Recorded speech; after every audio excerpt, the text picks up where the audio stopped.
Good morning, everybody. It is Tuesday, January 10th. This is a special meeting of the Darien Board of Education Curriculum Committee.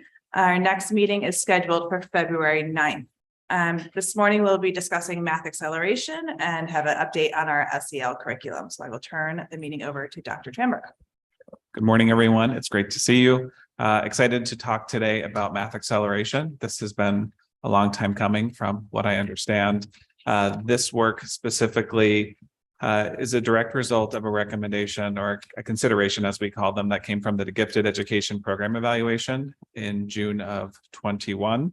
But that doesn't mean it's the first time that there's been a request to look closely at math acceleration. I have Julie Droller is here, Director of Elementary Education, as well as Dr. Bellows, Math Department Chair 612. They were both on the committee and may jump in to talk about some of the highlights or address your questions as we go. So the session is broken down into the challenges and goals, really the purpose of the study, the process we went through, and our recommendations at this stage. As always, we want to make meaningful connections to our mission and vision, and the idea of math acceleration makes incredible connections to our mission of thinking about critical thinking and innovation. So I hope you find these recommendations innovative and exciting as we go through. Jill Bowler is an author of a text called Mathematical Mindsets. She's kind of a godmother of math education at the moment. And if you remember hearing about Carol Dweck and mindsets and really believing in it's like building up your own efficacy, believing that you can. Joe Bowler's book on mathematical mindsets really does that specifically for math and really trying to remove the math anxiety that lives in our world. And that really starts with us as models, as teachers and as adults and parents. When we say things like, I'm not good at math, I'm not a math person, and the importance of demystifying that language in our world in order to make sure we're creating conditions for kids to feel like they really can be successful as mathematicians. So in that spirit, we've broken down our own study and the recommendations into these three areas. The first is differentiation, which I know we've heard in education for many, many years. The basic idea of differentiation is addressing the needs of a variety of learners and abilities in a given class at any time, not only in how you instruct, but also in how you prepare as a teacher, but also in the assessments when you are trying to measure and evaluate their understanding of the concepts. So in an ideal world, you can find a lot of research that says the best way to meet the needs of all learners, regardless of the content, is to differentiate and not stratify learning in any way. We know that there is a stream of research that supports that and supports it relatively well. There are many challenges that come with that. So we are not saying we're not differentiating, but we also are saying that there's other things we're going to do in addition to differentiating. The next idea is curriculum compacting. Curriculum compacting is short of acceleration in that you're really looking at the grade level content area standards and students who might already have a great strength in a specific area. Let's say the teacher started teaching at 8 o'clock and by 8:15 they've mastered that concept. That's a student that might be ready for some curriculum compacting. So they're not going to the next grade level standards, but we really want to push and enrich their learning. And that means they might not be doing the exact work that other students in the class are doing on any given day. And the third level is acceleration. And that's when students are really looking at different grade level standards because they're ready for a greater level of challenge. So in general, if you go to the basic research paradigm behind this is Vygotsky and the zone of proximal development. We want to make sure students are feeling appropriately challenged in their math learning. This is among several parent quotes that came from our gifted program evaluation. So there was definitely parent interest in addressing this idea of why are we waiting until this 5th to 6th grade transition to look at this idea of acceleration. The most powerful piece for me, I had the opportunity to sit in on that evaluation in all of the student focus groups, and the students, the elementary students specifically in those focus groups really articulated that they did not feel challenged in math. I want to pause just for a second just to be clear that this recommendation coming through the gifted education evaluation does not mean that math acceleration only applies to gifted learners. It just happens to be the lane that it came through. So students who are very high achieving in math, who are not identified as gifted, would still, these are still the practices that we would take. But the students were compelling and had powerful arguments of why they felt like they needed more challenge in math. So as a result of all of that, we have this objective of making sure we're challenging students appropriately. And we want to do that through differentiated learning, because the things we know for sure is that's an effective instructional strategy. We want to make sure we're enriching within a unit, and that's the compacting when students are ready. And when students are beyond that, that level of study, we want to make sure we're providing the appropriate challenge there. And our theory of action, and I'll read it just because I can't summarize the theory of action. If we create multiple opportunities for students to develop their mathematical practices and content understanding, then all students will be appropriately challenged and positioned to achieve at the highest level possible. This is just a list of our committee members.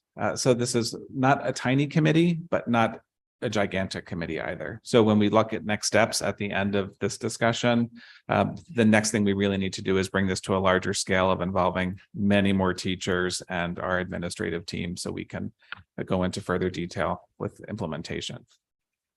A quick overview of the literature findings.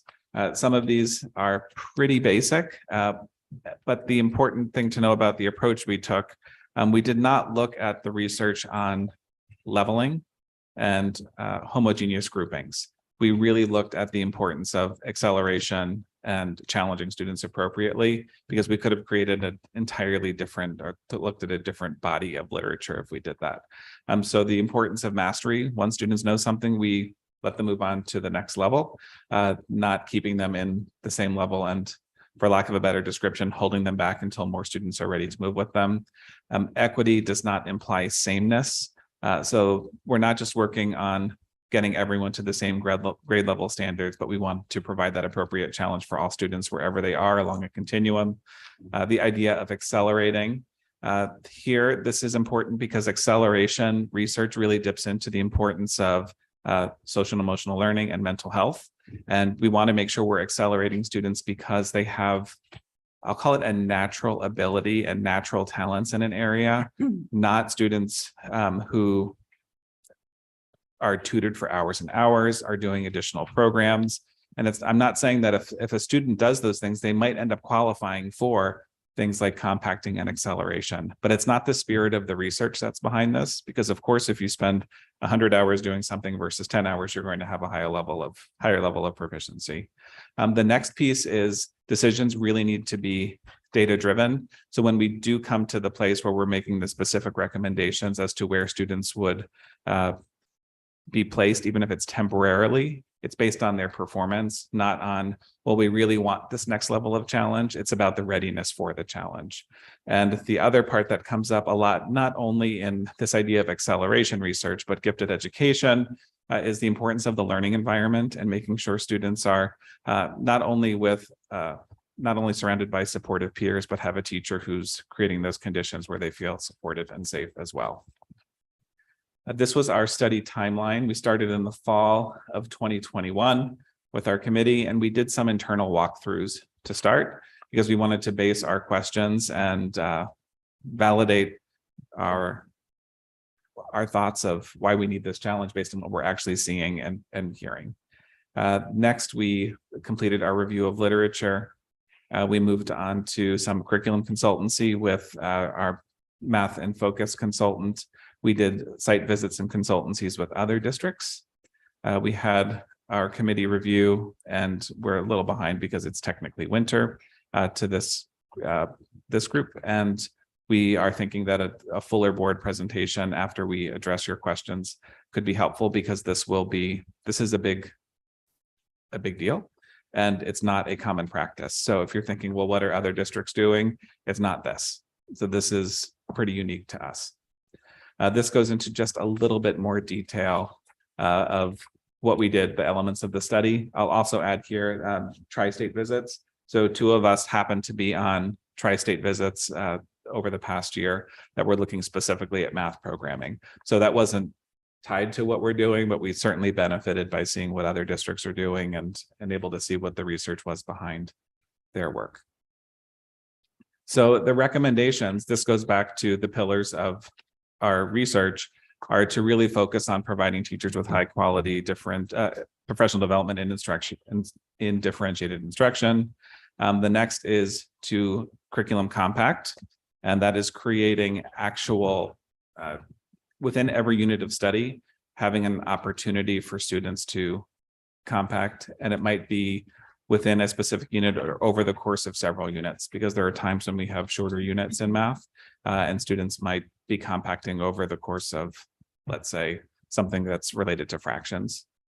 And then acceleration is when we're ready to push a bit faster beyond those grade level standards. The recommendations are broken down into 5 phases, and the 5 phases recommend years. And that might sound like a long time, but the first thing that I'll frame is the teachers who this impacts the most are elementary teachers in grades 3, 4, 5. Elementary teachers in grades 3, 4, 5 are also teaching reading and writing and science and social studies, and we're awaiting new social studies frameworks. We still have to refine our science curriculum. So it's a lot is falling on the same group of people. And the way that these recommendations are laid out is phases, because that means we're addressing the work only one time. So by starting at the end of 3rd grade, when acceleration would begin, we can address the curriculum for 3rd, and then next would be 4th, and then 5th. If we do it all at the same time, we'll have to address 3rd, 4th, and 5th the 1st year, the 2nd year, the 3rd year, and we'll keep rewriting curriculum until we calibrate ourselves there. The next steps, if this garners support, is to work with a larger team of teachers, because we've talked about on-ramps and off-ramps. We want to make sure that students are challenged when they're ready to be challenged, but can decelerate, so to speak, when they're ready to decelerate. That's one of the great benefits of compacting, because you can compact for a unit. And then if you go to the next unit of study and you're a little more challenged by it, you can be back and just having your differentiated instruction. The same with acceleration. So when you're accelerating and you're at the next grade level standards, there can be a stigma of, okay, now I'm stepping out and I'm going back to this other class. So that's what we really want to talk to teachers about, to think about what are the level of supports that we are going to need to do this. You'll see in the larger report, the budget implications, I think 3 fiscal years out, is to add 2.5 FTE at the elementary level, which would make the equivalent of 1 full FTE at the 5 elementary schools for gifted and talented education and math enrichment. Does that mean it's the same person? No, it doesn't have to be. Would it be great if it was the person who had a skill set in both of those areas? Yes, it would be wonderful, just because from a scheduling perspective, when you have someone in the building and they don't have to travel between buildings, there's a certain ease and higher level of productivity that comes with that. The next piece would be, we need to develop the specific criteria for compacting and acceleration. So speaking in a very ideological way, this idea of 5th to 6th grade, these placement exams, which are very high stress for students. I know this for sure, because when I visit 5th grade classrooms in math and I ask students, this is a typical practice, we talk to students and say, why are you working on this? Their answer, no matter what the unit of study is so I'm ready for the 5th grade, the placement test for 6th grade, which obviously is not the purpose that we're ever teaching any concept, is to get them ready for a placement test. So if we can create compacting practices and acceleration practices, there isn't going to be a great need to have a big placement test from 5th to 6th grade, because the curriculum's already determined that and students will have moved along appropriately before then. It's a complicated idea, but we can get there. We just want to make sure we have as many voices around the table as possible. So it's understood, and we want to communicate clearly with the parents about that too. We need to create procedures for welcoming students from out of the district. So typically when you come to a new town and you register, you go into your grade level math. There would obviously be implications in placement tests if we have an acceleration practice. Building up our website for clear communication is certainly a goal there. The mental health needs for young students is a really important consideration. And as I mentioned earlier, when we're thinking about, well, what else are students doing? Are they going to an outside program? Are they being tutored? Those are things that are always going to be beyond the control of the school. But we can certainly have recommendations regarding what we think is a best practice there. Our communication timeline, and then we really want to have an FAQ, and we'll start gathering those questions, I imagine, today about where this will go. So that was a quick overview of a more comprehensive report. So glad to open the discussion, and Julie and Felicia are here to discuss as well. Great. Thank you, Dr. Tramberg, and thank you, Dr. Bellows and Ms. Stroller and everybody who participated, because that even just the research review on its own is gigantic. So thank you for all of your time and effort to put into this, because this is something that, as Dr. Tramberg said, has been percolating and especially within the parent community of elementary school students and middle school students, that's people have been asking for this for a long time. So thank you for undertaking it. I know it's a gargantuan task to shift significantly like this. At one point you said that this is a unique practice and this is something unique to our district. Why do you think that this way is better than what some other people are doing? I'll go first. I don't know if anyone else has an opinion on this. When you think about the education research that is out there and the population that the research is often based on, it does not necessarily profile similar to our community and a group where you have a preponderance of students who are high performing, high achieving students. As a result, we need to do things differently because the research base doesn't necessarily apply in the same way. And I think that doing this is not, it's not tracking students, because we're not talking about students switching. Okay, we have 3 different 5th grade teachers. You're going to this teacher, you're going to this teacher, you're going to this teacher. You are with your teacher. The teacher's differentiating. That teacher's providing opportunities for compacting. If we can coordinate and have this math enrichment FTE to support that, that would be great. The only students that are accelerating are about the same percentage that we would anticipate that double accelerate right now. So you have, in any given year, 12 to 15% of the population. So that's the number we would anticipate. I don't think it might be a little bit higher if we can,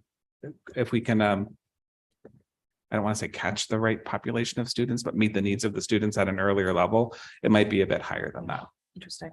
And just logistically, those 10 to 12, 15, 16% of kids that would be accelerated, how would that work? Is that a pullout? They would go work with this person once, twice, 3 times a week? Would it be every day? I mean, I know this is kind of further down the line, but just to get a general, wrap my head around it. Yeah, so from a scheduling lens, all of the grade levels in a school would have to have math at the same time, right, because those students would go to another daily teacher for math. Yes. Yeah. Okay. I will open up to questions. I can't see Mr. Brown. Michelle, just want to make sure that he doesn't have his hand up. He is. I can put my hand up. Morning, Dave. All right. Morning, Dave. Do you want to go ahead? A couple questions, Chris. In terms of, you mentioned homogeneity across programs, how does the state look at this? What are their guidelines in terms of goals? Is there sort of a terminal math class they envision everybody getting to statewide? What is their look at the programming versus what we're contemplating? State guidelines for elementary and middle school instruction are relatively vague. It's mostly based on the hours of instruction. Their specific recommendations would be mastery or showing proficiency in the grade level standards. So if students are exceeding beyond the grade level standards, I don't see anything problematic from a state lens. Okay. And then the other question is rolling forward, not just elementary, but when we get to high school, is there, and again, I'm just trying to put this all in place in my head. What is the sort of guidance where you're supposed to come out of high school? Is it algebra 2? Is it calculus? Like are there guidelines around that for a performance level? That's a big, it depends. So with this math acceleration, we were anticipating that we would actually finish middle school about exactly where we are. We're just challenging students more appropriately earlier on. So there could be a little bit of a ripple that we're not anticipating, but I don't think so. For high school specifically, I think it depends, because there are different there are different tracks students are going on. There are different levels. Students have different goals beyond high school, and depending on what their interests are, the types of schools they're applying to, there would be a different course of study that they'd want to pursue to be as qualified or marketable as possible to universities based on the university itself, the level of course that they took. And, I'll call out to our director of school counseling, who happens to be in the audience, if there's any other thoughts there. But if you have any, you have to come to a mic. Is it okay if I'm roping someone else in? We still teach college level and algebra. So the double accelerated students make it to multivariable calculus as seniors. So they usually the algebra 2, pre-calc, usually an AP calc, and then multivariable as a senior. So those students tend to have a genuine love of math. They have been very good at it from elementary school. And so oftentimes, but not always, are pursuing STEM in college. And so I would agree and echo what Chris said, but those students would go to, I'm not hearing it would change our sequencing much. They would just end with the multivariable calculus, which is 2 years beyond grade level math. Got it. I guess I'm just trying to think broadly in my head in terms of across the entire population, not the accelerated students, if there shouldn't be a bit of a shift, or if we could have a shift in where we, try and end people who are not on the accelerated track, but generally. So that's kind of what's motivating the question. Other question I would have, Chris, briefly, is I can't tell you how many times I've heard from parents, little Timmy's reading, I don't know, Harry Potter at home, but then in elementary school, he can only read the, purple Just Right books, and, they're just picture books. And there's a lot of frustration where students may show the ability to move forward, but there's a reluctance on the part of teachers to let them actually move ahead and do more advanced stuff that they may be capable of. And how do you balance that? I know it's been a struggle in the reading department. How do you do that in the math department and kind of get the teachers to give the kids the freedom to try and be challenged? Okay, was there a question that you wanted me to address on that?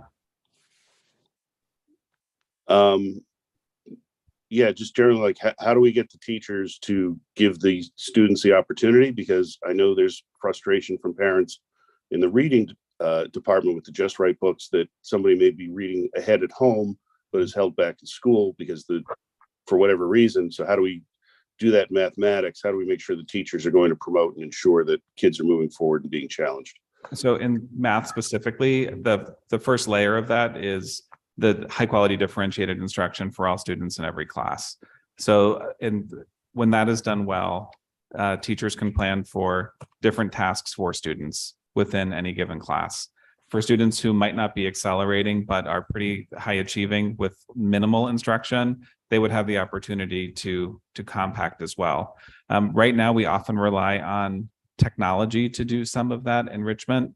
And we want to, we're not necessarily shift away from using technology to do that, but be confident that when we are, it is providing that next level of engagement and still sparking student interest. And that's part of the design of this math acceleration plan. Thank you. Can I jump in with one thing as well? One of the things that we look for in the mathematical classroom is kids sharing their thinking, which is mathematical reasoning, critiquing viable arguments, those mathematical practices. And those are things that sometimes parents may not see at home because students may use an algorithm to solve problems, but can't articulate their conceptual understanding. So that may be something that teachers are working on it in school that parents may not completely be aware of. Okay, Tara, you have questions?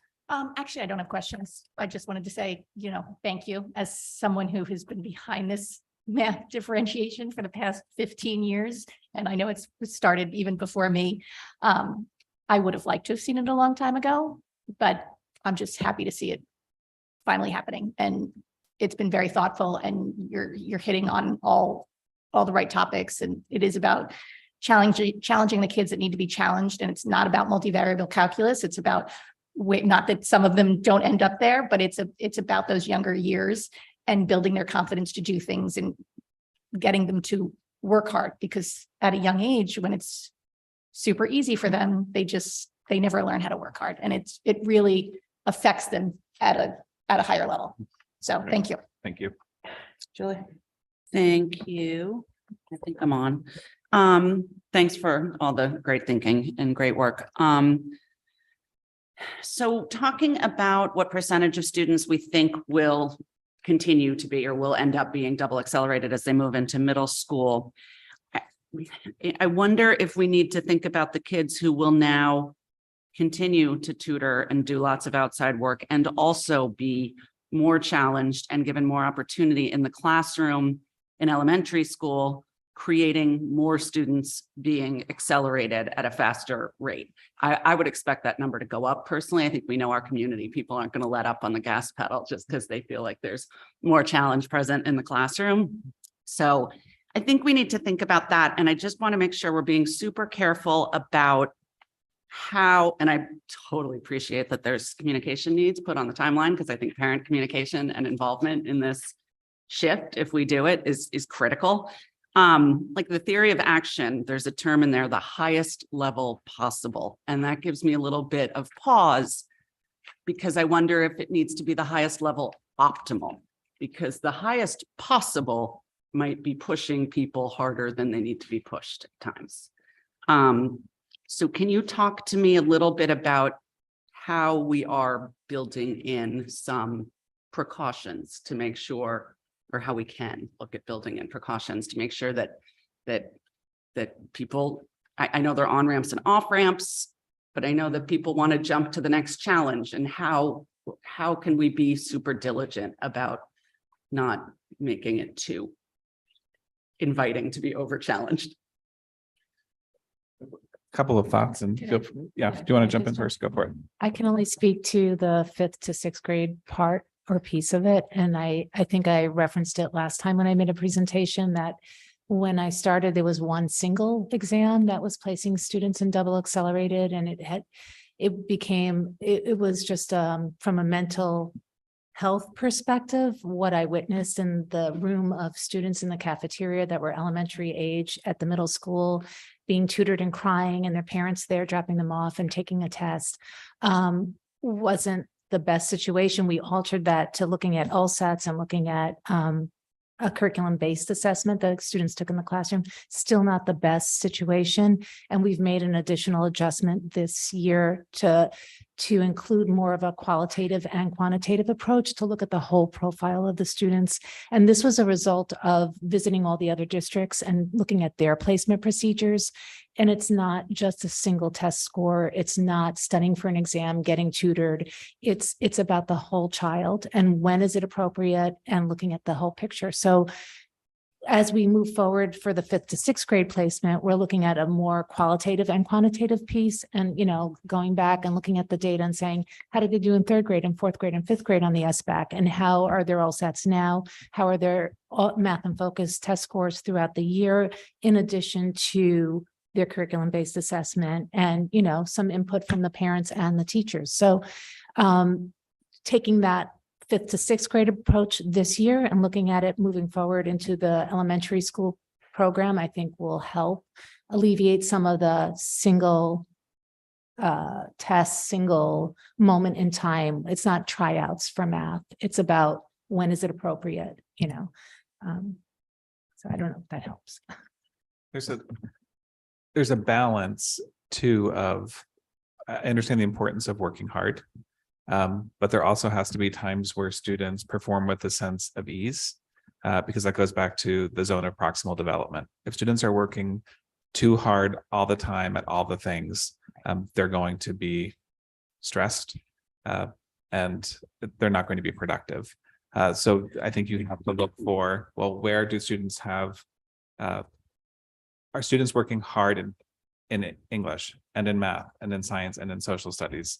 Where are they performing with a greater ease? And I think we have to, and this is in partnership with schools and families, to really have those conversations of, okay, we can't have them working this hard in everything because it's not sustainable. The other piece is we can look just at math, but we also have to think about social emotional learning. So we are doing things like, which you'll hear about in a bit, the screener. So when we're looking at these screeners, are they being helpful? Are they telling us anything that we want to think about? Because we're not just addressing how are students achieving in math in a vacuum, but how are students doing across the board? So those are two ways that I think we need to do that up front. Thank you. Just two more. I appreciate that our district is a bit different and that perhaps broad research doesn't always apply, but I do think there are plenty of districts like ours. And are there any districts that are implementing programs like these? And if not, why not? And if so, did we look at those? We're special, but we're not one in a million. There are, I know there's one other district that has math acceleration, but their program is different than Okay. this. Okay. And the size is different. It just has had math acceleration for years. Yeah, and it's sort of grouped into their I couldn't hear you, gifted Pam. education. Yeah. And they also have, the number may have changed from the last I knew, but they also had 40 teachers who were gifted and talented teachers at once upon a time. And I think that's still about the number. So it's just a different approach. What other districts are doing, which I would argue is not a best practice, is the switching classes. You're going to this teacher, you're going to this teacher.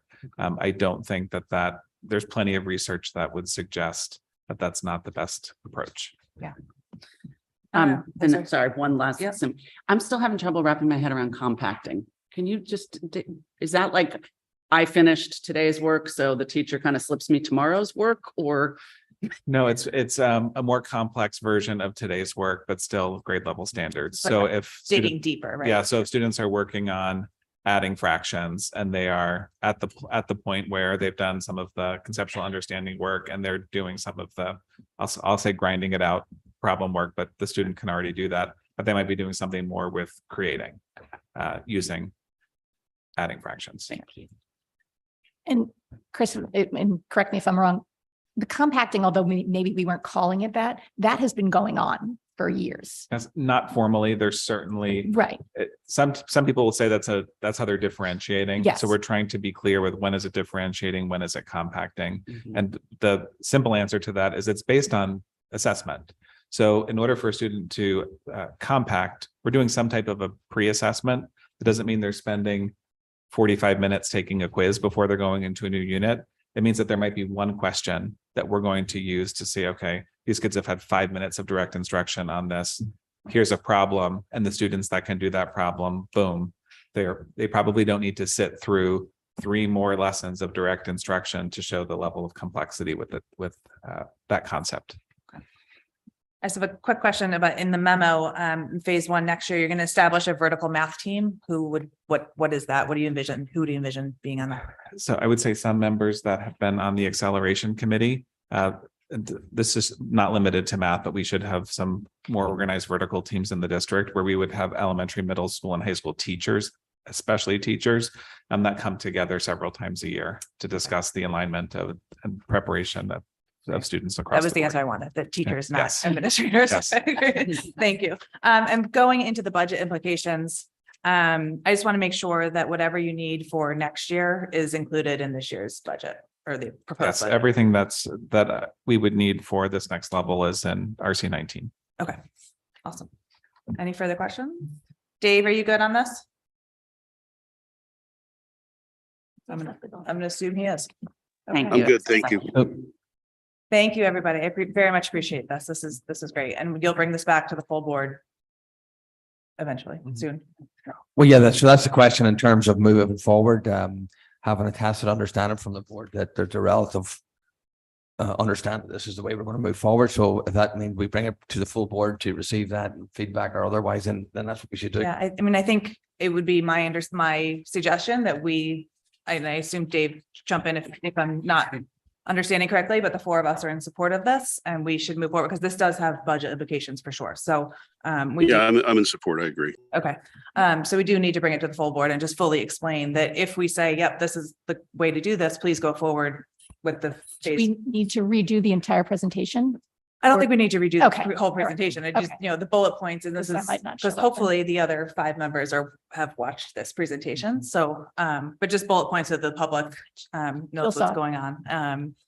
And, just say we recommend that this is what's going forward and there will be budget implications, pretty significant ones going forward. So everybody's clear because we've we've come across that speed bump. And I in the I have past, so. one slide on it in tonight's presentation, but I don't think the one slide will be enough. And then the 15 from today is probably too many. So maybe Yes, something. somewhere in between. Mhm. Okay. So would we potentially, well, we can talk about it, but potentially on the 24th again? If there's room, yeah, Okay. we'll talk about it. And it's eventually 3.5 FTEs, right? Yeah. By fiscal 29, when we add the middle school. If we add the middle school too, Okay. yes. Okay. But 2.5 is for elementary. The middle school would actually be 1 year later, though. I think FY 29. That would be year 6. And what's the thought process behind why do you need the middle school one in addition? I think that it moves more into a coaching model. So that might be a different discussion. Okay. Because we would need to garner some support for that to Okay. happen. So it's We've got a certainly couple the years. 2.5 to create the full position at each elementary school, and then the one is on top. Yes, because once they land in 6th grade, depending on how this goes, so we can have a theoretical conversation, but if the 3, 4, 5 is moving along the way that we would expect, you likely would not have advanced and accelerated and 6th grade math. You're probably going to have this currently where this double it's really accelerated. It's not technically double accelerated. It's accelerated and advanced, which we've come to call double accelerated. Accelerated and 6th grade math, or accelerated and advanced, if that makes you feel better about what we call the courses. Okay. All right. Thank you. All right. Again, appreciate that. So Quick question.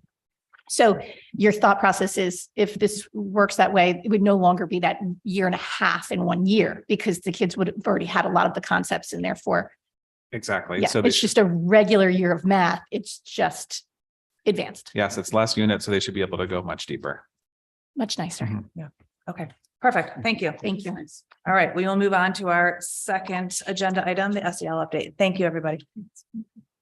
We'll just do some musical chairs. Yeah, we'll do just musical chairs. So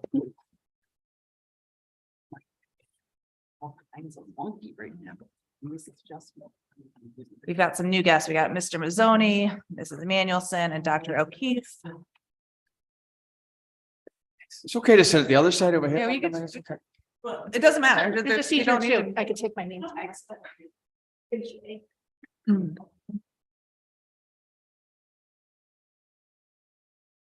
So I'm gonna start getting hate emails like I do.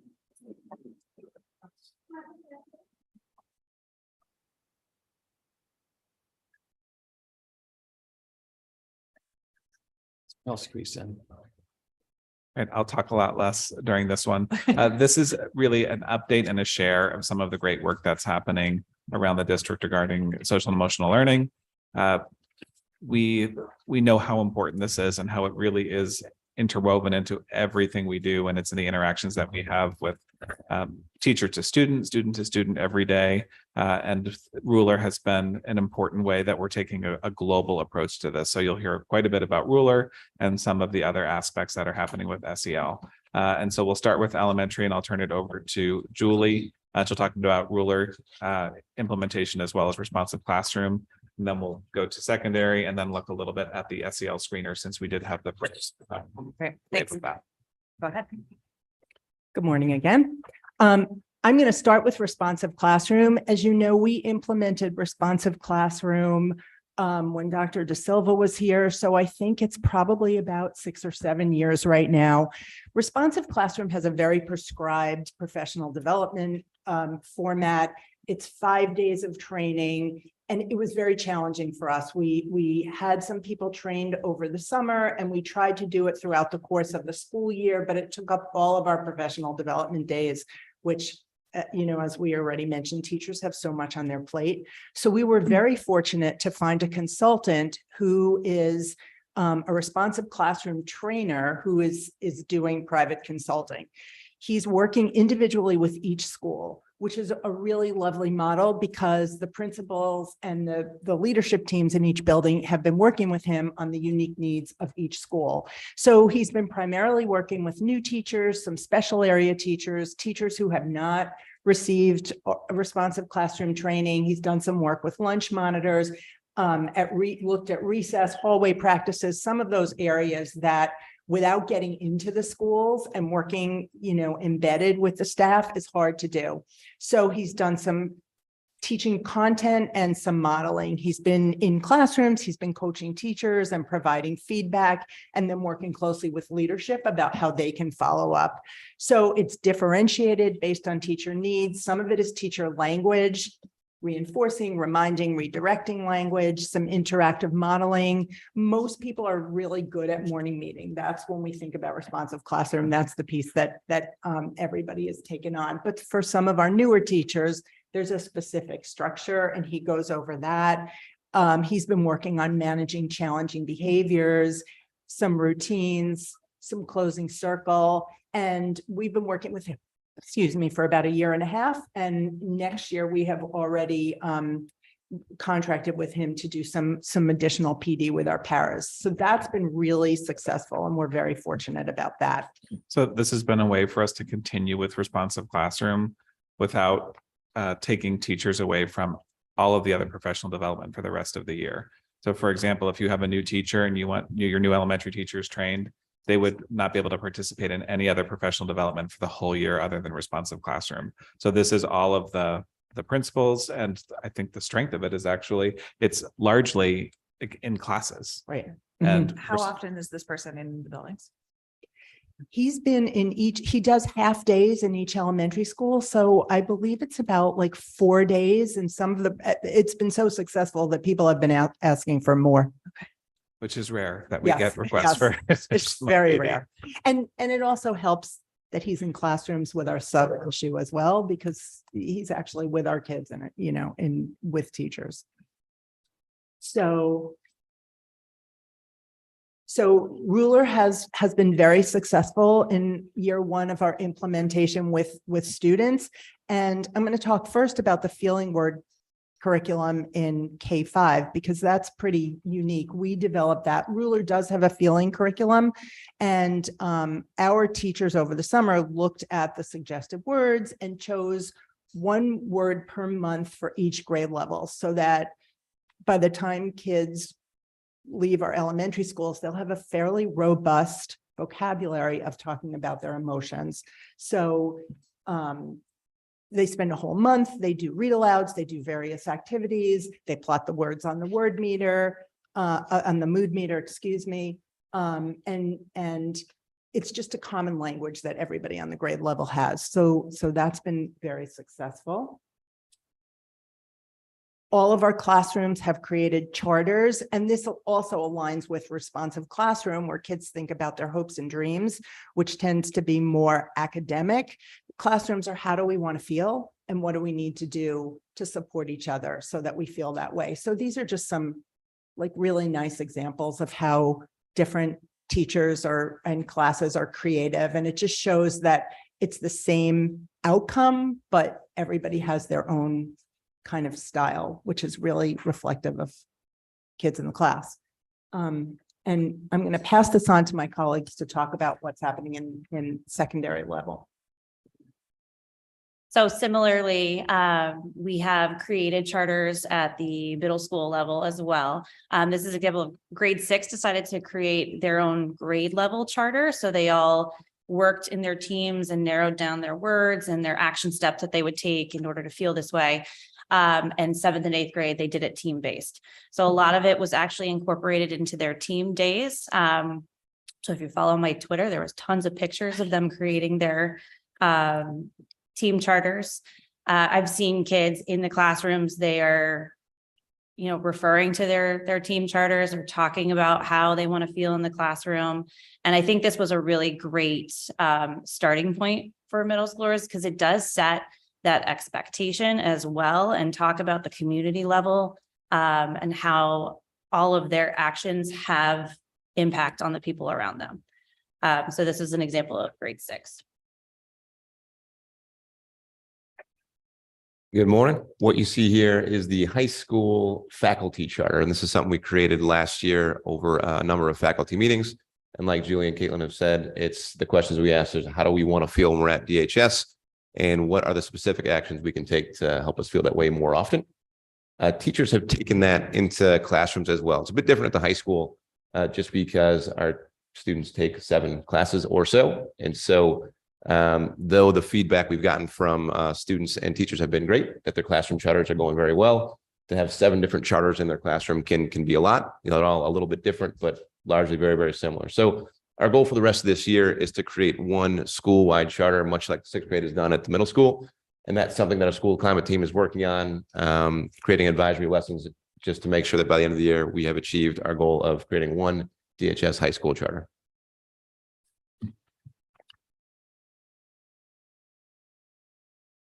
So the next anchor tool, which I'm sure you've heard a lot about, is the mood meter. And again, this is a tool for students to be able to self-identify how they're feeling based on their energy and their level of excitement or pleasantness. Thank you. So these are just some, like, again, creative examples. This is kindergarten and how kids come into the classroom and plot themselves on the mood meter. This is a student who, obviously it is being used and students are in the hallway or in the office even, or, sometimes in small groups and lunch bunch with our psychologists, they are checking in with the mood meter. So it is really helping kids identify how they're feeling and either stay or shift.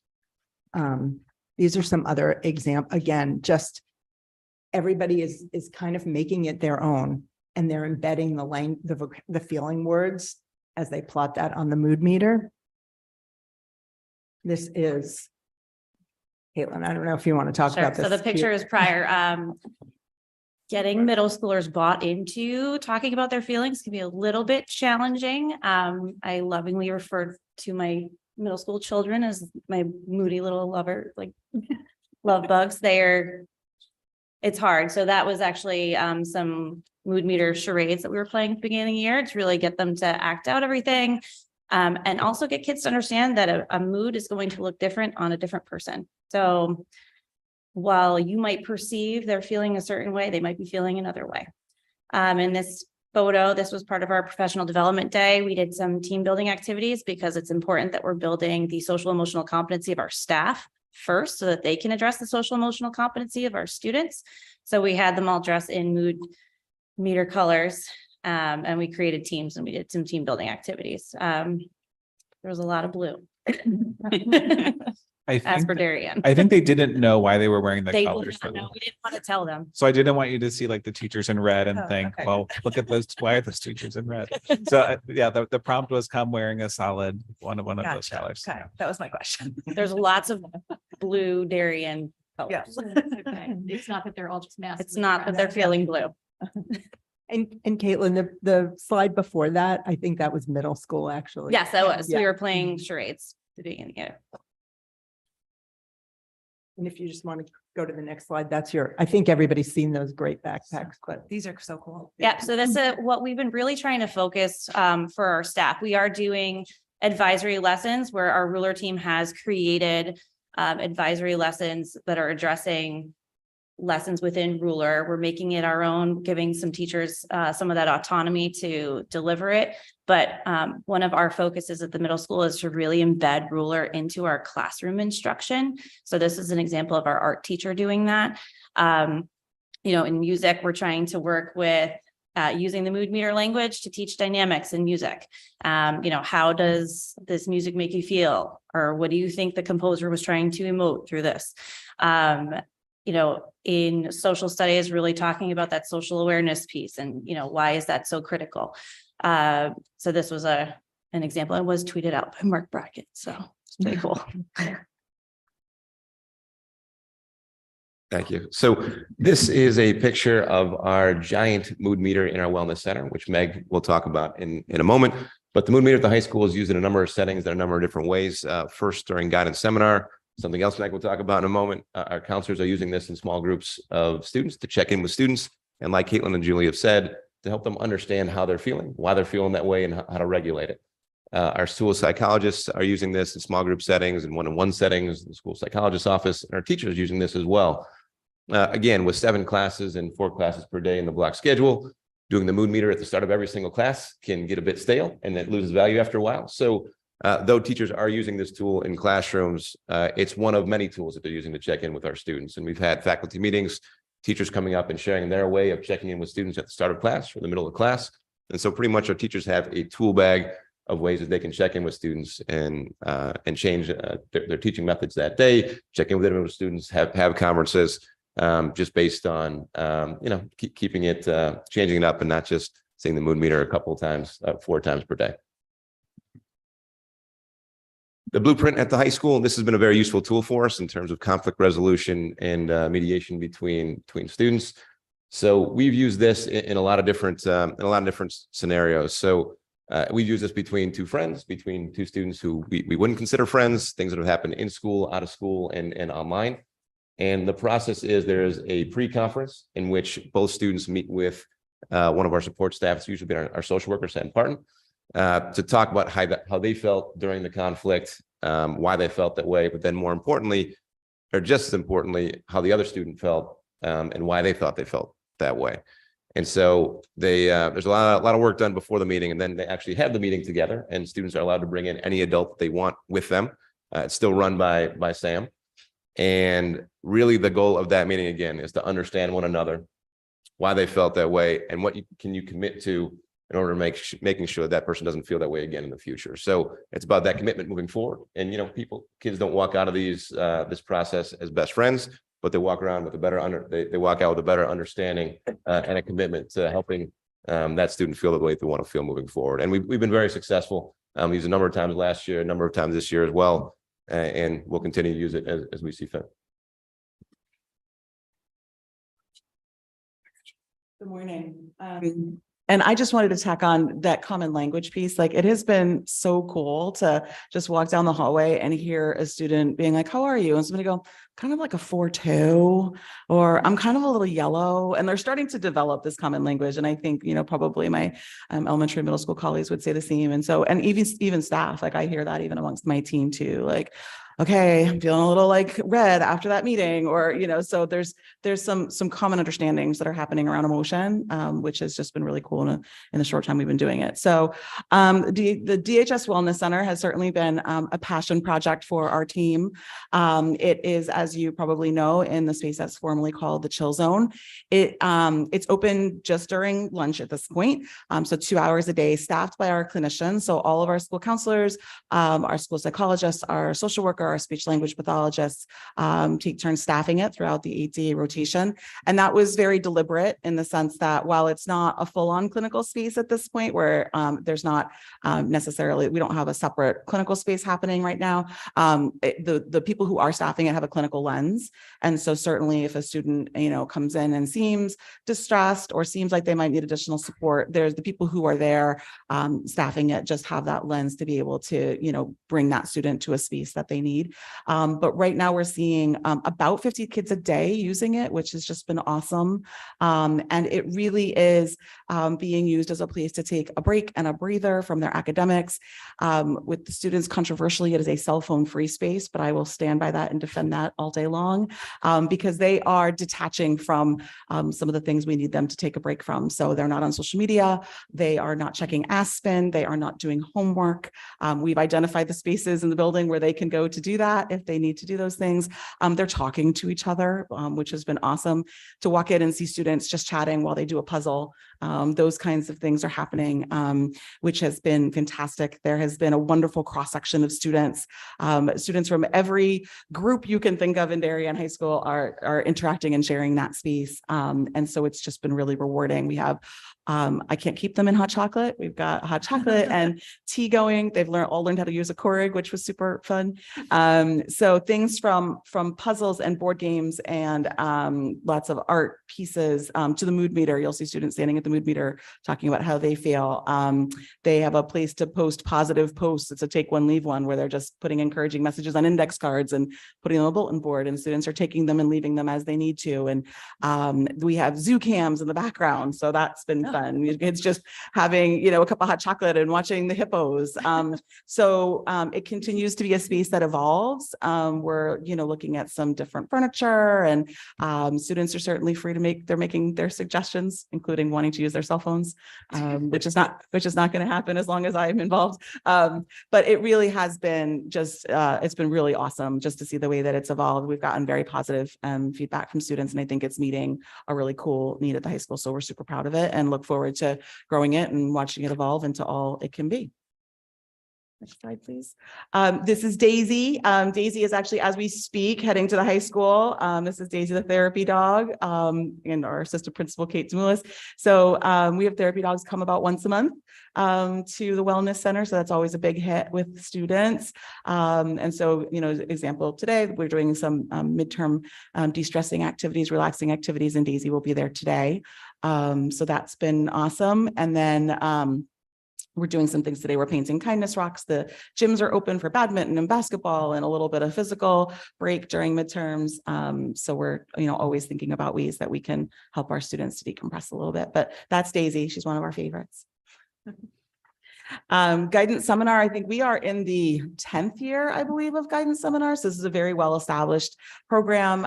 As you likely know, every student at the high school is scheduled into a guidance seminar, oftentimes, usually with their own counselor. On occasion, scheduling wise, it's not possible to do that. But the awesome byproduct of that is they get to know another member of our staff, and those relationships have proved to be very productive. So it's once during an 8-day cycle. It's every grade has it a different quarter. So we just wrapped up with our seniors first quarter. Our freshmen were second quarter. We like to get to know them as soon as we can. And that was super fun to get to know our new 9th graders. We're about to next week, I guess, kick off with our juniors to start their post-high school planning process. And then we'll meet with our sophomores during 4th quarter. So the groups are nice and small, again, usually with their school counselor. The team works to develop lessons that are relevant, kind of hitting all of the domains of a school counselor. So personal, social, academic, and also college and career. So we see them about 5 times in an 8-day cycle. Extensive Google Classrooms for every grade with lots of resources. And again, what we found, and it's a very unique program at the high school level. We're often looked to by our neighboring districts of what we're doing. We've done some consulting with other districts to help them to establish a similar model, because it's very unusual to have this level of scheduled in time with our support staff at the high school level, to have a full-on developmental guidance program. So the amazing byproduct of it is they get to know their counselors in a much different way from the start, and they're seeing them in a non-clinical setting. So they're establishing rapport, just as, you know, like every student is doing it. So it's not, we've really lowered the stigma of coming up to guidance. Our teaching spaces are in our counseling suite. So it's not unusual to see students there to talk about a personal problem, or to talk about post-high school, or to be there for seminar. And so we've really normalized the use of that space and made it, you know, more welcoming and kind of a place where all students are coming for all sorts of different reasons. So we're obviously constantly looking at the needs of our students and tweaking those lessons based on those needs. And it's a program that we feel is really effective and we're super proud of, and allows us to really connect with students in an important way. Sarah, this is Dave Brown. I got to drop, unfortunately. I have a lot of comments on all of this. The short being, I think this is way inappropriate and not what schools should be doing, but unfortunately, I have to bring it up at another time. Thank you. Thanks.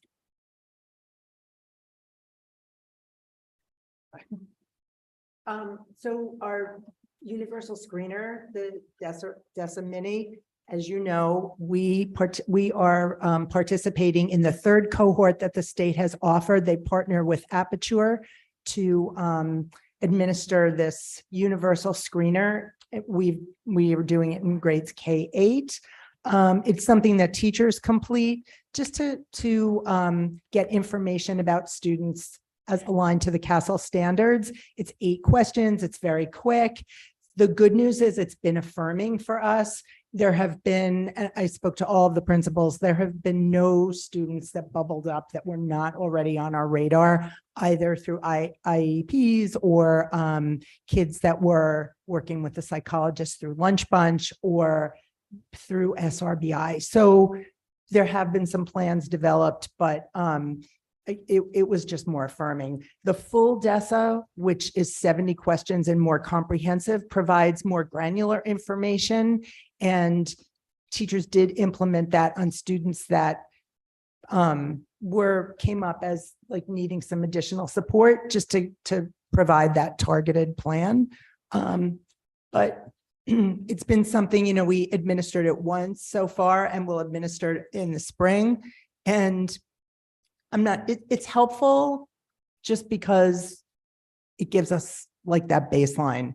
But in terms of informing instruction, I think the teacher's relationship with the kids has been more helpful. We did have about 65 families across the district that opted out.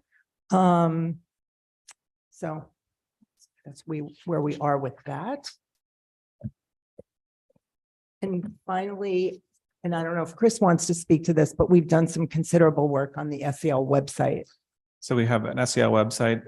Is it live now, Michelle? Or so it's live now as of this meeting.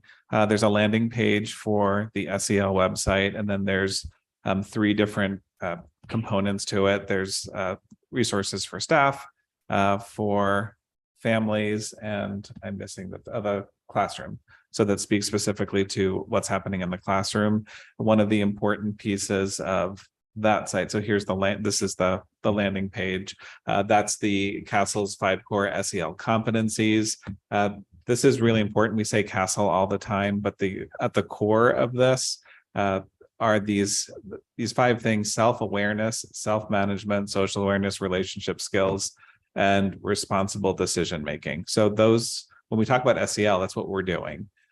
This is about how are we interacting with each other and how do we intentionally and discreetly build those skills so we can do those things. This is about day-to-day human interaction. So they're defined there. When you go to the classroom page, it has an explanation of the different components of SEL that are happening in the district. So whether it's talking about ruler with the video from Mark to the important pieces like the feeling words and suggested read alouds. This is important because we do get some questions of, well, what are the words? What are the books? So if you click on this link here, you can see by grade. It has every single book title. And for a close-up, you just click on it because it's small font and I don't have great eyes. So here's more my font size. That's the feeling word that goes with each grade. And then the suggested titles that teachers can choose from go with each book. So that is there. The other pieces to the website are resources for staff. I should also show you at the bottom, we have this nice gallery that you have many of the pictures that you saw today. And under home for families to access, this just has an explanation of ruler and some of the tools that we use with ruler. The one we haven't talked about yet is the meta moment. And Mark actually hinted at it a few times because it's the importance of just taking a pause and thinking about your thinking. There's a lot of research out there that says if you just take a second and think about why you feel the way you do before you take the next action and react, the chances of you having a more pleasant reaction than you might have increases exponentially. There was a really interesting tool that I think it was a 13-year-old female created, an app for the phone that itself screens your own text messages. So if you download the app, you write your text message and it'll give you a warning. Like, it looks like you're about to send a text message that's not very nice. Are you sure you want to do that? And it decreased the number of negative text messages that went out in the study by like about 60%, which is great. It's a healthy reminder. So there's the backpack again, and then some of the research behind the ruler program. So that is up and accessible for everyone. And we're glad to add things and answer any questions because we want to make sure that everyone has the information they need. Thank you. This website, I honestly, it's the first time I've seen it. So I think you would. You said it got just. Oh, it just was black. Yes. Perfect. All right. So the first time all of us. Yes. great. So Debut. I think hopefully more parents will know that that's there because I think that's very, very helpful, especially that, the different resources that we could have. So thank you all for your presentation and your discussion. It was helpful. I will open up for questions. Go ahead, Jeff. So yeah, no, I appreciate this. I think, as we hear transparency, I think this is great that parents can come on here and find everything.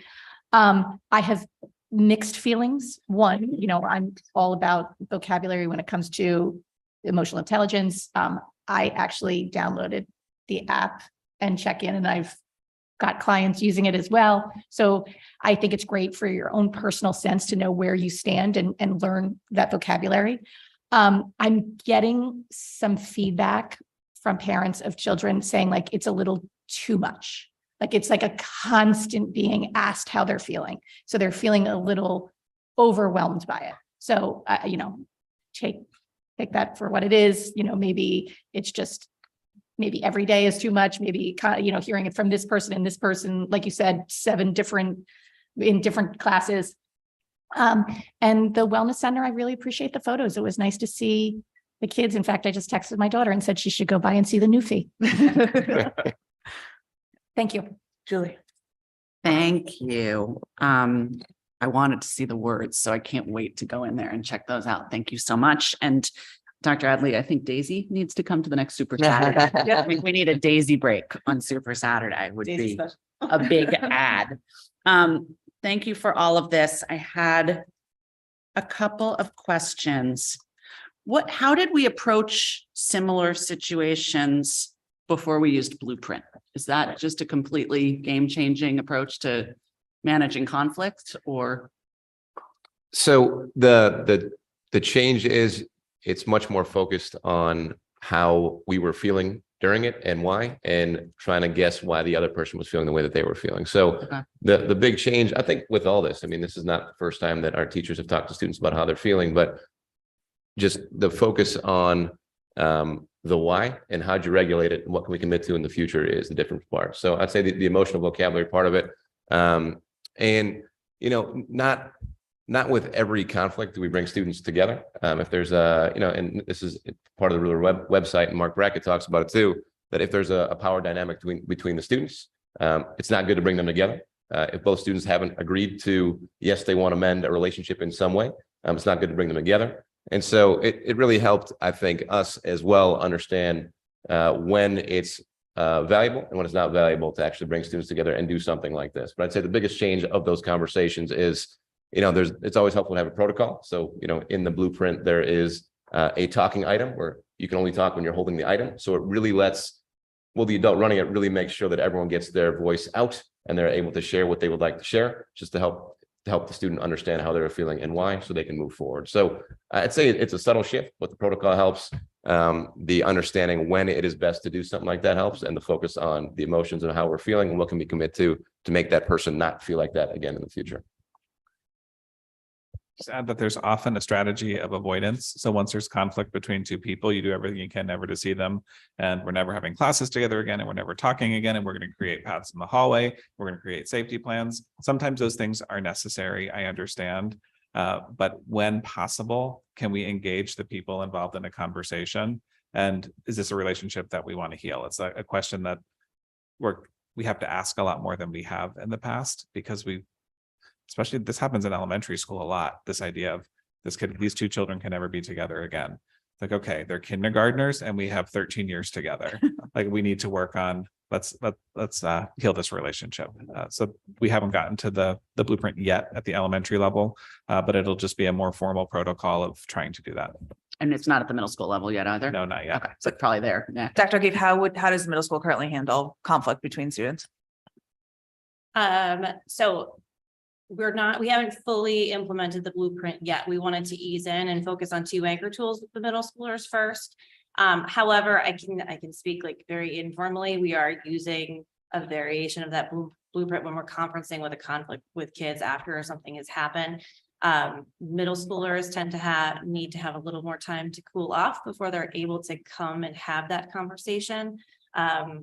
And it speaks to the fact that we have to more explicitly teach those skills to those students so that they can actually come with the right mindset to be able to access that tool. So that has been a focus of our administrative staff, to really build up those skills within our own students so that they can actually have those reflective conversations after the fact. But that is the next step for us as well, to model off after what the high school is doing. You look like you have a question. I know. I can't decide if I have a question. I'll ask the question. How much of this is in response to requirements from the State Department of Education? How much of our SEL work? Can you just speak brief, not in great detail, but sort of a top line response to that? There's not a number of hours requirement that I can think of. I think SEL at this point is just making sure that you have learning environments that are safe and supportive for all students. That's the spirit of this. Mark Brackett was here for a presentation for families, and his personal goal for the past, I think he's been saying it for a decade, is to make Connecticut the first social and emotionally healthy state in the union. And that's really what this is about, because you look at the Castle standards that are up there, it's hard to look at it and say that those aren't important things as prerequisites to feeling like you can function. So these are like the bottom of the Maslow's hierarchy of just making sure that people feel safe so they can learn. That's what this is about. So what was happening before there was such a focus on SEL, things were still happening. Like when you look at a charter, that doesn't look much different in many ways than there were rules and expectations. The piece that's different now is the students were a big part of that. Like, how do you want to feel here? And what are the things you need to do in order to do that? So that's the shift. So these are really minor shifts that really focus on who's in the room and how do we meet the needs of the students that are there. I don't think that there's anything I could point to from the state side unless I'm missing something. But obviously they're, with everything that they're doing from the DESA pilot to creating their own website pages to trying to provide programs and grants to support this. It's a prioritized area. And I also think that after COVID, it just became just, that much more important that kids had just experienced like trauma, many of them, and they're coming back to school, and we wanted to make sure that they felt good and safe, and that was like really undergirds everything so that they were available for learning. There's a tsunami of research coming, and I think it's going to be a tsunami of research on the cell phone use and the damage, how damaging these devices are. And that's not going to be limited. I'm not predicting something that's not there. It's trickling right now. And if it's trickling like it is, and some of the largest researchers that we have that are very prolific are hinting at this. And it's not going to be limited to kids, obviously. It's all of us. No, I agree with you. And I appreciate, Meg, that you're keeping that space cell phone free. And if you want to come live in my house and make that happen in my house, feel free. We're desperately trying. I like that it's homework free. Implemented K2 they've created K2 SCL standards too. We're still waiting on the 312. They've been saying it's been coming for years though. Well, actually, thank you. this has actually been implemented pre-K through 12. Yeah, here, right. Terry, another question? The DESA. You said that 65 families opted out. Were they able to read the survey before they opted out, or they just opted out? I'm just curious. We had shared samples of the questions. So it's just samples, not the actual survey. It's only 8 questions. Same question. Okay, Yeah. right. Was that spread out, those 65? Yeah. And K to 8, you said, correct? Yes. Okay. And we'll take a look at that after the next administration, because this is a state pilot. Right. And if we're not learning a ton from it, we need to revisit, is this the most informative tool for us to be spending the amount of time we are utilizing? Right. No, I just like to thank the staff today, both from the acceleration and from the SEL. We're trying to find a sweet spot of supporting our kids, challenging our kids, while also recognizing the need to support them, and for them to have the skills and research-based responses to respond to how the kids are feeling. So I'm actually very proud of both of these things, and I'll talk about particularly SEL here too. This is one of the ways, and I appreciate the board's support for these, we'll call it initiatives, but for the want of a better term at this particular point. It's been helpful for common language. It's been helpful to reach out to our students. I think they feel supported through these processes, as do the staff. So for all of their efforts, for all the people that you represent, actually, I express our appreciation. Thank you. And I think that you're having these two topics today on the same agenda. It's interesting to me because on one hand, it could be math acceleration could be not really in that SEL realm, but I appreciate that within the math acceleration piece, there was a lot of discussion about the mental health and how are we going to best support these kids. So I think, district-wide, we're doing a lot to figure out the best way to support all of our kids. So I appreciate that. Well, you don't want to forget that, with that math acceleration, there's a lot of resiliency. Yeah. Taught there. Yeah. All right. Anything else? Good. All right. Motion to adjourn. Oh, no, sorry. Public comment. I always forget public comment. My apologies. Is there anybody online? If anyone online would like to comment, please raise your hand. Mr. Cantwell? 1 second.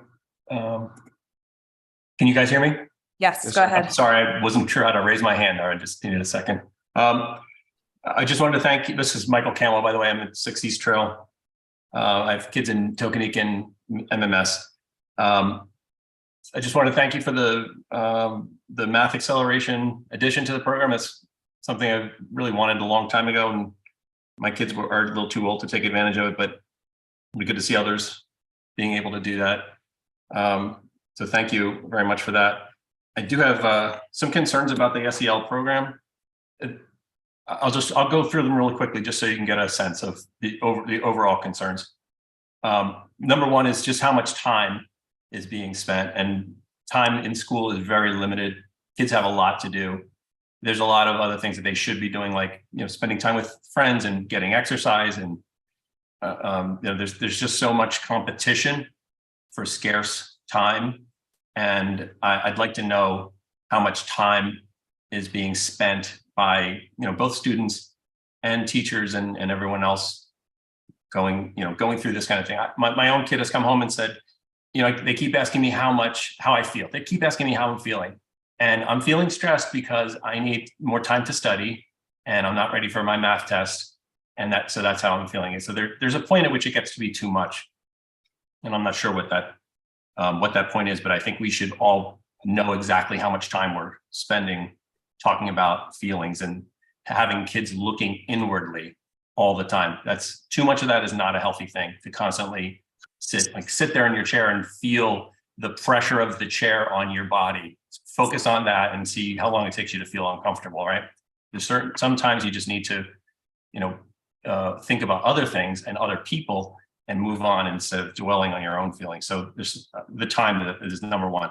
Number two, I'm not sure if kids are being forced to disclose their feelings in front of other people, if that's how it's actually happening in the classroom, or if it's anonymous and they're just putting some anonymous sticker up on the wall. But I think kids are entitled to some emotional privacy, and some if, at certain times, especially if you don't feel like telling everybody how you feel right now, you should be perfectly comfortable keeping those feelings to yourself. And I think it could be because you're having a serious issue at the moment and it's nobody's business, or maybe it's just something silly that you're upset because you wore the wrong pajamas to school, and it's not worth dwelling on. You need to move on, right? This is so there's some of that. I think I'm just, again, concerned about how kids are being forced to disclose their private feelings. Maybe more importantly, the third thing is just all these formal resources we now have. And as this matures, there's going to be a significant temptation, because these people are smart and ambitious and professional, and they're going to want to collect data, and they're going to want to do reports. And now we're collecting data on the emotional state of all of our children. And it gets kind of scary to me that we're going to have eventually this entire vast record of our kids' daily emotions. And, that can go to that can get pretty scary, that could be used against you at some point. We know how these things are with technology today. So just the ramifications of that are a little bit, give me a little bit of pause. And then finally, maybe most importantly, I'm concerned that given that the fact that in the state of Connecticut, you can be 12 years old and a parent can be excluded from an entire medical treatment. I saw this myself this year with my oldest. I'm concerned that we have the possibility for kids being treated in schools with no parental involvement whatsoever. So Hopefully, all of my concerns are overblown and they can be addressed, but some of them are pretty serious and I think they require some further discussion. Yeah. I know I'm not the only parent with these I'm sorry. concerns. Thank you. Thank you for your comments. Anybody else, Michelle? There are no more raised hands at this time. Okay, now may I have a motion to adjourn? Yeah, Julie. All right, thank you, everybody. Appreciate